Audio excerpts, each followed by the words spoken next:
Alright, so while I was catching up on Bleach and Dan Dan, taking a look at the anime version of Dan Dan and watching Bleach, I saw this really interesting anime called The Notorious Talker Creates the Greatest Clan or something of the sort. It was a weird name, but I saw a Notorious Talker. So immediately what came to mind is he a yapper? Will he just be talking a bunch of nonsense? Will he be able to convince people of nonsense, right? He will just talk people to death.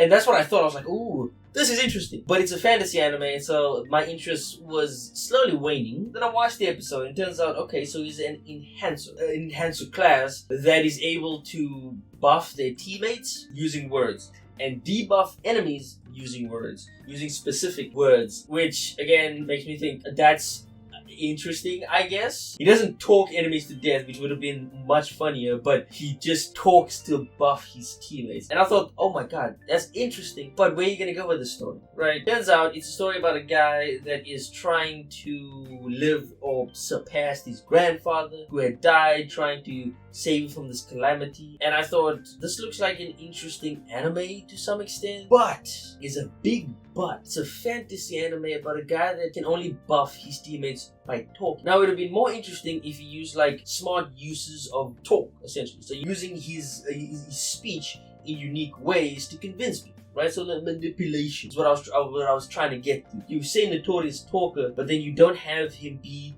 notorious. At least in the first episode, he wasn't notorious as the title had led me to believe. But I'm hoping he goes in a different direction, because the second episode's title was, well, The Talker Shows No Mercy type of deal. And so I was like, ooh. The reason why that's the name of the episode is because at the very end of the episode, the team that he was with, 2 members of that team ran away with the team's money. So the party has like a saving, right? And so he wanted to open up a clan so they can get bigger jobs. With bigger jobs, they can get more money, sponsorships. It's like a Korean dungeon manhwa where the hunters or invaders of dungeon or players would be treated like idols and heroes. In those types of stories, it's kind of the similar deal in the story. And so that's why he wanted to create a dungeon so they can get sponsorships, they can get a little bit more money type of deal, right? Or doing the work of like closing dungeons or closing darkness infested places. But then the other two teammates didn't want to do this, and so they left. But they didn't just leave, they left and took all of his money. And so where does this episode go from there?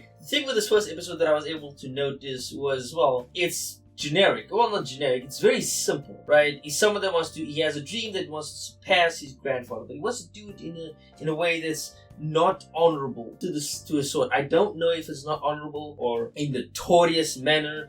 Like I said, lots of confusion going on with the show. So far, it's interesting. I'm going to take a look at the second episode. Maybe if it's not, then I'll give you a good hint as to whether or not to watch this Notorious Talker anime. A fantasy anime where he buffs people by talking, by saying words, instead of actually, talking them to death or using talk no jutsu. That would have been interesting,